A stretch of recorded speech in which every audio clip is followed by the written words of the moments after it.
তো হ্যালো দোস্ত, welcome to our another video. এই দুদিন ব্লগ করতে বেরোতে পারিনি, আসলে একটু ব্যস্ততার মধ্যে রয়েছি, এই জন্য আর বেরোনো হয়নি। আর কালকে একটা খুব বড় ব্লগ আসতে চলেছে, অবশ্য কালকে আসবে না, কালকে সেটা শ্যুট করব। আর সেটা আশা করি তার পরের দিনকে ব্লগটা পেয়ে যাবে তোমরা সবাই। কারণ কালকে আমাকে কলকাতা যেতে হবে, আসলে কলকাতা যেতে হবে এক্সামের জন্য। আর এর আগে যতগুলো এক্সাম দিয়েছি কলকাতায় বেশিরভাগ এক্সামই আমার গীতবিতানে পড়েছে, যেটা বিধাননগর থেকে যেতে হয়। এতদিন যখন পরীক্ষা দিতে গিয়েছি তখন হচ্ছে বিধাননগরে পরীক্ষা পড়েছে, যেটা বিধাননগর থেকে গীতবিতান, যেটা বিধাননগর থেকেও যাওয়া যায়, শিয়ালদা থেকেও যাওয়া যায়। কিন্তু এই এক্সামটা আমার বিধাননগর পড়েনি, অনেক আশা করেছিলাম যে বিধাননগরে এটাও পড়বে, তবে এটা পড়েছে বারুইপুর। তাই কালকে বারুইপুর যেতে চলেছি। আর বারুইপুরে যাওয়ার ব্লগটা তোমাদের অবশ্যই দেখাবো, সেটা কালকের ব্লগ হবে।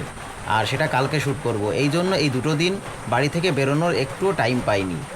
আর একটু প্রস্তুতি নিচ্ছিলাম এক্সাম বলে কথা, কারণ এখনও পর্যন্ত সেরকমভাবে কোনো এক্সামে ফাইনাল সিলেকশন পর্যন্ত যেতে পারিনি। প্রথম দিকে তো কোনো স্টেজই ক্লিয়ার হয়নি, কিন্তু এখন যাই হোক একটা দুটো স্টেজ ক্লিয়ার হচ্ছে, কিন্তু তবে ফাইনাল সিলেকশন পর্যন্ত এখনও যেতে পারিনি।